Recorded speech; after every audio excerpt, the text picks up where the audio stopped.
the world of EVs. We have to face facts that EVs are the future of the car industry. I want petrol or diesel car. I'm not having any of that EV nonsense. Actually, some of the fastest cars, not just EVs, but actually the fastest cars in the industry. You know, with an EV, you do get a rather unique driving experience. Car manufacturers aren't going to sort of win people over by just throwing, you know, an electric motor in an existing, boring estate car.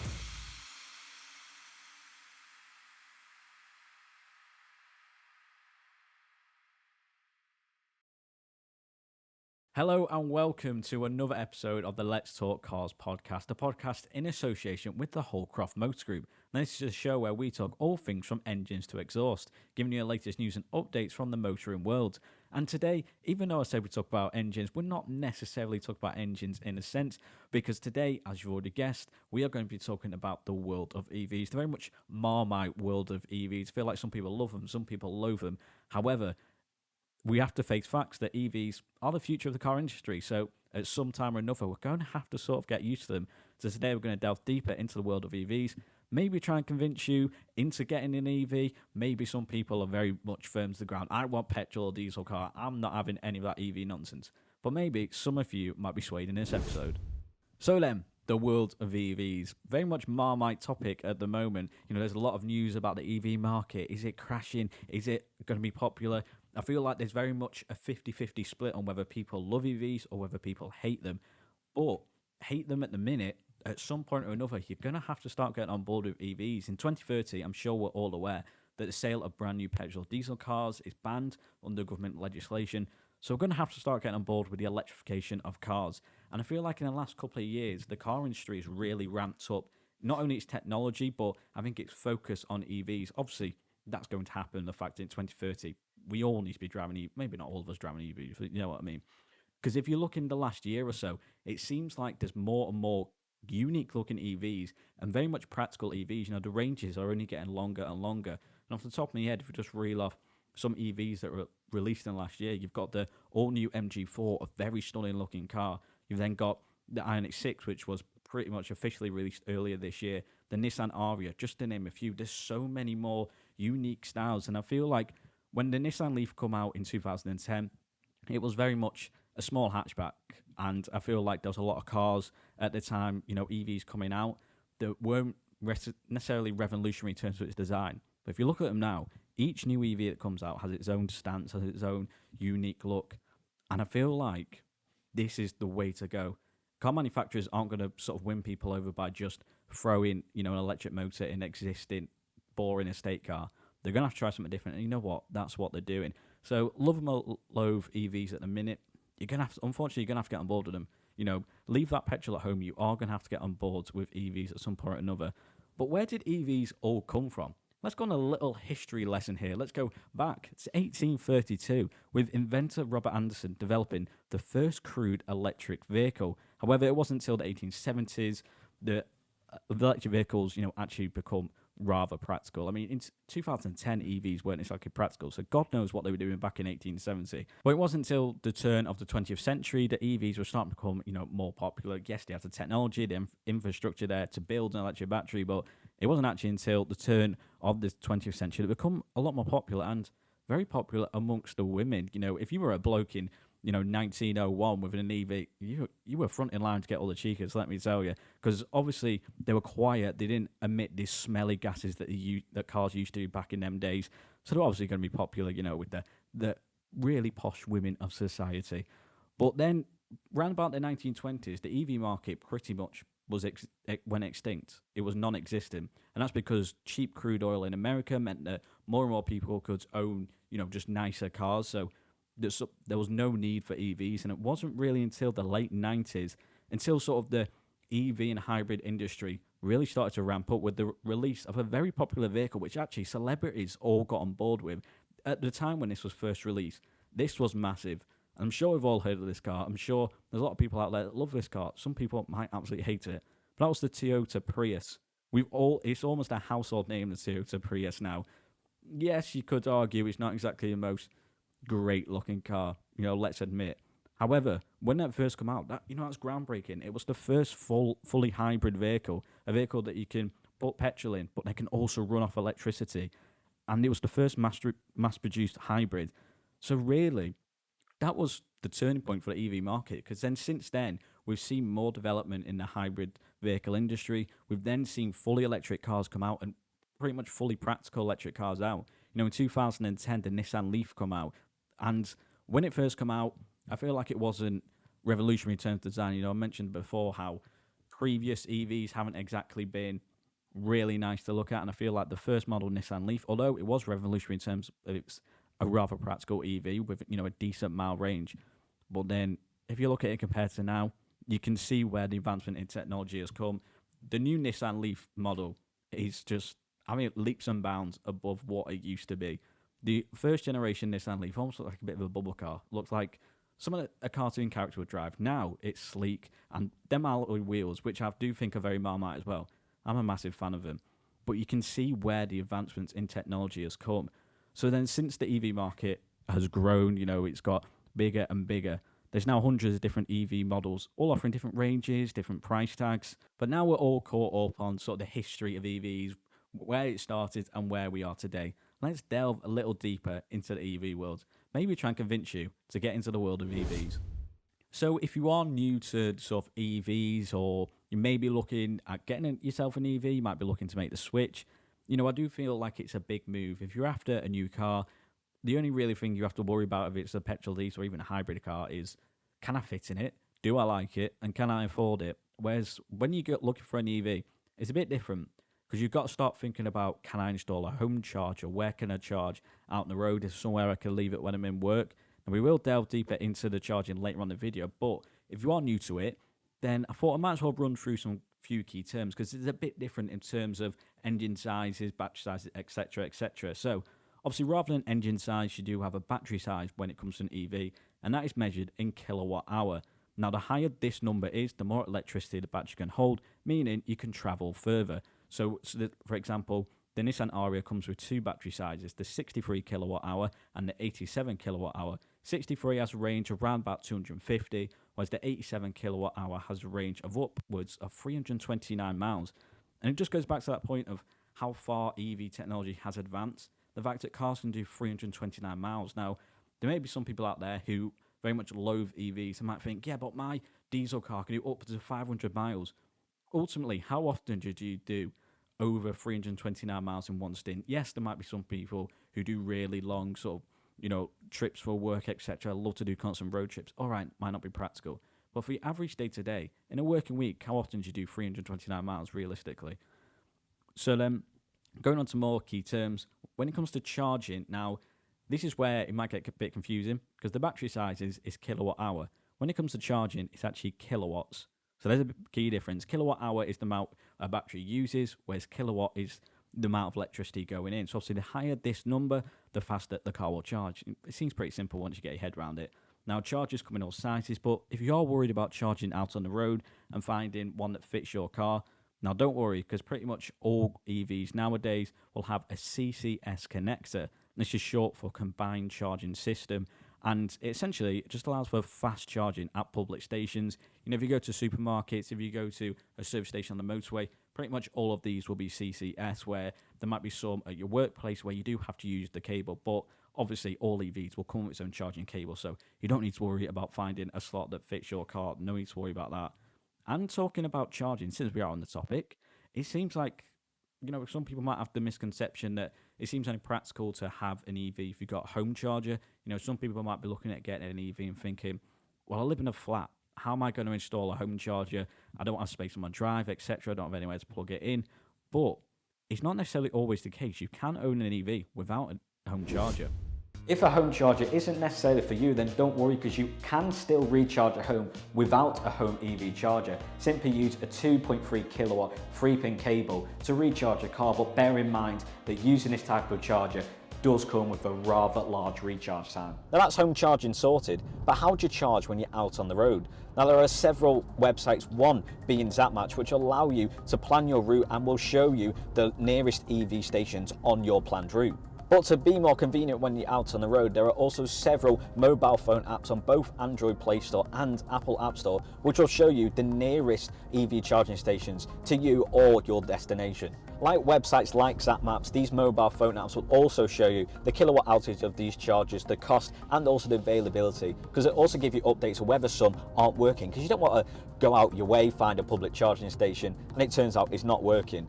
Well, these mobile phone apps will actually give you updates on the service of them. So another great way to find public charging stations, whether it be closest to you or whether they be on your journey, is actually through the car itself. See, most modern EVs will have its own built-in navigation system, and one of the preset points of interest will be EV charging stations. These can obviously be searched through the points of interest tool, or if you are actually running low, majority of EVs will actually pop up to suggested charging stations for you to pull in at. Now you're probably thinking, well, I know how to find a public charging station, I know the most convenient, the closest ones to me, but how do I actually use them to charge my EV? Well, there are actually a large number of mobile phone apps which will allow you to find a location, allow you to claim them, and actually pay through the app. A really great example of one of these is called PodPoint, and they have a large number of EV public charging stations around the UK. Now the way to use this is if you open the app, you can find the nearest station to you. You can see how many are available, the kilowatt outage of these, and the cost. Simply claim it, and within 15 minutes, plug your car in. All payment, all charging data will be sent to your account through your mobile app. Now, most public chargers will actually be fast chargers, the minimum being a 7 kilowatt, but these can go up to 22, 50 kilowatt, and even ultra fast chargers at 100 kilowatt. But obviously, bear in mind, the faster the kilowatt, the more expensive. But you do get more mileage for less time. You got to think time is money when it comes to these sorts of things. Now, if you're thinking, well, if I have app troubles, if I can't get my head around it, how do I actually charge my car when out on the road? Well, all is not necessarily lost, because you can actually use public charging stations by just using your contactless card. Simply find one of these, and all you have to do is tap your card, plug your car in, and you're sorted. Right, so now we've got all the nitty gritty out the way. Now we've spoken about the history of EVs, where we come from, where we're up to today, and also how practical is it for you to charge out on the road, how to go about that. So now let's start talk about the fun stuff. Let's start talking about some cars, and let's sort of open a debate and simply, why own an EV? Now, I mentioned previously in the podcast and also previous podcast that obviously in 2030, you're not going to be able to buy a brand new petrol diesel car. So we are going to have to get on board with EVs, whether we like it or not, we are going to. And there seems to be a lot of debate about, are EVs actually environmentally friendly? Obviously, because it's being electric, there's no emissions when you're out on the road. But obviously, some people say, well, because obviously you have to mine lithium, for the batteries, then it's not exactly as environmentally friendly as you think. But ultimately, the point is how a diesel car emits really bad emissions. You know what I mean? Electric cars don't. Obviously, you're going to have some environmental issues in terms of manufacturing a car. You're going to get that in any terms of industry. So I just feel like that's a bit of a cheap shot for all the EV haters out there. But obviously, owning an electric car, you are doing your bit for environment. Yes, obviously, like I said, there's debate about whether it's truly environmentally friendly, but when you're out on the road, there's zero emissions. Obviously, you get the low running costs. I know the price of electricity is a bit fluctuant at the minute. It's up and down, but then so are petrol prices. It's cost of living crisis at the minute. And obviously, with being EV, you don't pay any road tax. Now, some people say, well, a standard road tax, but what about £165 a year? So split that across a year, it's not exactly much, but you're still saving pennies. And like I said, cost of living crisis. So I feel like when it comes to EVs, there are a lot of debates whether people love them or loathe them. I feel like some people are set in stone that they're really against EVs and constantly being like, well, I'm never owning an EV. I want a manual transmission. I want a clutch. I want, engine sounds, etc., etc. And I actually have quite a few mates who make this point constantly. They say that they want to drive a car that has a clutch. They feel like that's the whole driving experience. They want a car that makes engine sounds. They don't want to step in and it's deadly silent. And I get their point. I do get their point. But if we have a look at how the EV market has sort of advanced in terms of its technology, you are getting hybrid vehicles that are coming with decent engine sounds. I mean, the all-new Honda Civic e-HEV actually has synthetic engine sound. So although obviously it's auto, it has a hybrid engine, you're still getting that. You still feel like you are driving a high-performance petrol or diesel car. So obviously you have that advancement. And also later this year, Hyundai are releasing an N-line version of the all-electric Ioniq 5, which I think could be a groundbreaking point. Because if you have a look at it, it looks like a hot hatch. It looks like, something that fits in perfectly with the N-line range. It looks like the i20M, the i30N. And this car can actually do 600 brake horsepower and also, not 100% confirmed, but 0 to 60 time between 3 and 4 seconds. So if we're starting to make them advancements of making hot hatch, making really high performance EVs, then where could we be in the next 4 or 5 years, or when it comes to 2030? We could be seeing electric cars that maybe have fake engine sounds in. I know some people might be like, yeah, but I want, the real deal. We are just sort of going to have to learn to adapt to it, I think. And ultimately, does it matter if it's real or not? If it still sounds nice, it still sounds nice. We're going to the point of EVs are completely silent. To me, I just think that just completely adds to the driving experience of an EV. And if you haven't stepped inside one, then do you know what? I suggest you try one for yourself. Book a test drive in an EV, because you get in, obviously you turn it on, there's completely no sound. You start moving, and there's no sound. Even when you accelerate quicker, it makes that sort of like weird, you know what I mean? That really sort of weird EV sound. But I just think it adds to the whole experience. You accelerate off at, a considerable pace. There's so many really high performance EVs out already on the market. If you have a look at some of the supercars, the EV supercars, they're actually some of the fastest cars, not just EVs, but actually the fastest cars in the industry. If you have a look at the Spark Owl, 0 to 60, 1.69 seconds. The Tesla Roadster, 0 to 60, 1.9 seconds. And a newly released Porsche Taycan Turbo S, 0 to 60, 2.8 seconds. So if you have a look at them, you can see that EVs make a really high performance and can be really high performance. Now, obviously, them three cars I just mentioned are very much dream cars, very much supercars. But if you have a look at sort of your everyday today realistic cars that you somewhat would see more out on the road, they've got the Tesla Model 3 Performance, 0 to 60, 3.2 seconds. Even bigger cars like the Nissan Ariya can do 0 to 60 in 5.7 seconds. For a large SUV, which on the outskirts looks a bit like almost like a family car, and it can still do 5.7 seconds 0 to 60 time and 600 newton meters of torque. With an EV, you do get a rather unique driving experience. Yes, it's silent. Yes, you don't get them engine sounds, but you still get hybrid vehicles that can produce engine sounds. Maybe in a year or two time, a car manufacturer might bring out a car that has synthetic engine sounds and adds that experience. But for me, the silence is almost something to behold. I just think it adds to the whole experience. You get in, you flick a switch, and you're away at some speed, may I add. So to me, I'm a massive fan of EVs. Obviously, you've got that more thing to think about when it comes to charging. But if you have a look at stats, as of 2022, there was actually 500 EV public charging stations installed in the UK every month. So we're getting 500 public charge stations every month. Then what could we see in a year or two time? We could see so many more EV charging stations be installed. My point is, sort of to counteract almost this promotion for EVs, is that there needs to be more EV and fast EV charge stations at normal petrol stations. Like my local petrol station has 4 petrol pumps, and that's it. And obviously sometimes if it's busy, I'm still there 5-10 minutes. But if they had like one EV charging station, it takes 40 minutes to an hour, and I just need 100 miles just to get me through the day or day or two. I'm just like, that's why it seems a bit of a faff.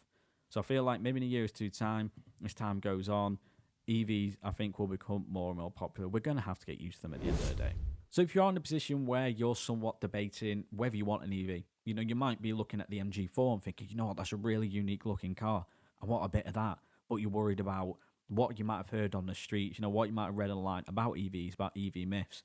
So let's debunk some EV myths together. Now, one misconception I find, and which I mentioned early on in the podcast, is that people think that they have to have a home charger installed, they have to have space to charge their EV at home. That's not necessarily the case, because actually in the UK last year, they were installing up to 500 EV public charging stations each month throughout the United Kingdom. So if you're getting 500 a month now, what's it going to be like in 3-4 years' time when the EV technology and electricity grid is really going to have to ramp up? Another misconception that people might find is they see an EV, it's all electric. What doesn't mix well with electricity? Water. So people might think, well, it's pouring down rain, how am I going to drive or ultimately charge? It is, I don't want to say 100% just in case there's someone out there that has a problem in the car. Let's say 99.9%. Is 99.9% safe to drive your car, to charge it in the rain? And also go for a car wash. Some people might think, all the water spraying into electricity, it's still very much safe. At the end of the day, it's a car. It needs to do what a car does. It needs to go out on the road in all weathers, and it needs to be washed. So don't worry about getting electrocuted through a car wash. I know some people might be worrying about that. Some people might not even give it a thought. But you know what? It's just nice to know that if your car's dirty, nip to the car wash and you're sorted. Now, some people might think that you need a clutch and you need petrol or diesel car to get a really high performance vehicle. That's not necessarily the case. I read through some of the really high-performing EVs in the industry at the minute, which are actually some of the most high-performing cars in the whole car industry. There's so many supercar EVs out now that have a sub 2 second 0 to 60 time. Sub 2 seconds is ridiculous 0 to 60 time. So you don't need, a petrol, diesel, or even a clutch to get a really high-performing vehicle. And even, realistic cars like EV cars that you can own, if you have a look at like the Nissan Aria, even MG4, which starts at just over the £25,000 mark, they still have 0 to 60 time in around about 7 seconds, which if you compare it to sort of other cars on the market at that sort of price range, 0 to 60 probably looking about 8-9 seconds for like a small hatchback. Get an EV version and it's about 7 seconds. But even if you have the same time 0 to 60, I feel like with an EV, it feels so much faster. If you have a clutch, it feels like you get, over an auto, you do get, better acceleration. But an EV has even better because all you have to do is press the accelerator down and you go straight away. You don't have that bit where, the engine needs to warm up to go into the wheels. With an EV, you don't need that. So literally, it's just a big go-kart. You put your pedal down and you're away. And you know what? You're away at some speed. Now, another misconception is the fact that people think because EV, there's so much more electricity, there could be so much more to go wrong. And people think that EV batteries aren't as sustainable, aren't as efficient as an engine. However, that's not the case because most EVs will come with a 7-year warranty on the battery. And you actually, obviously, in yearly service, a dealership will look at your car. And if it turns out your battery is performing 20% less than what it should do, you do actually get a free battery replaced. So 7-year warranty. How long would you keep a car for 7 years? Let's be honest. So then that draws a close to this week's episode of the Let's Talk Cars podcast, talking about the very marmite situation of the EV industry. Love them or hate them, we are going to have to get on board with them at some time. And if you are an EV hater, ask yourself why. Is it because it's not practical for you? Which, all right, fair enough. But does that mean you actually hate the idea of EVs? For me, if you go into any dealership, the electric car is the one that stands out the most. They have to be unique looking inside and out. I think Mazda is a great example of this case. If you go into a Mazda dealership and you have a look at the Mazda 3, CX-30, CX-5, CX-60, yes, they're all obviously their own car in their own right, but they're all sort of very uniform in terms of its design. They're all very sleek. Inside, they're all sort of very much Mazda, classic Mazda styling. Then you look at the MX-30, inside and out, that's a completely different car to the rest of them. That's a completely unique driving experience. And that's what you get with EVs? EVs. That's what you get with EVs. You get a really unique looking car. Do you really want to be driving the same cars over and over, the same cars that fit in? You want to stand out on the road. And tell you, if you want to stand out on the road, get yourself an EV. So then, to close out the podcast, let me know in the comments. Do you like EVs? Do you hate them? Why do you hate them? Let's start a bit of debate. And until next time, see ya.